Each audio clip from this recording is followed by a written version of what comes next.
இன்னைக்கு ஒரு பெரிய அநியாயம் நடக்குது, அதையும் சொல்லி ஆகணும். கல்யாணம் முடிச்சு முதல் மாசத்திலேயே மாப்பிள்ளை வெளிநாட்டுக்கு வந்துடுறாரு. 4 வருஷம் கழிச்சா திரும்பி போறாரு. இவர் எதுக்கு கல்யாணம் பண்ணி வைக்கிறீங்க? ஸ்கைப்லையும் வாட்ஸ்அப்லையும் குடும்பம் நடத்துறதுக்கு. என்ன நடக்கிறது? அநியாயம், துரோகம்.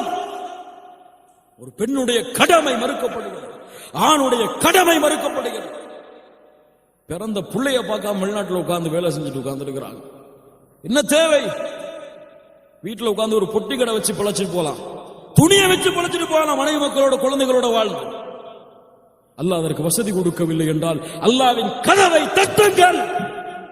கேட்கிறது என்ன குறைஞ்சு போச்சு? அல்லாட்ட வசதியை கொடியா, அல்லாஹ் மனைவி மக்களோட வாழணும். அல்லாட்ட கதவை தட்டாம வெளிநாட்டில் உட்கார்ந்து கம்பெனில சம்பளம் கொடுக்கல கதவை தட்டிட்டு உட்கார்ந்து என்ன பிரயோஜனம்? அல்லாட்ட கேளுங்க, அல்லாஹ் உங்களை வாழ வைப்பார். நீங்கள் விரும்புவதை விட சிறந்த வாழ்க்கையாக. இருவரும் பிரிந்து இன்னைக்கு ஊர்கள் இல்ல, மாஷா அல்லாஹ் மூமினான பெண்களும் இருக்கிறார்கள்.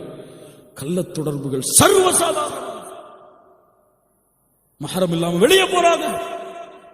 ஆட்டோ டிரைவரோடையும் கார் டிரைவரோடையும் வீட்டில் வேலை பார்க்கிற வேலையாரோட கேவலம் கேவலம்.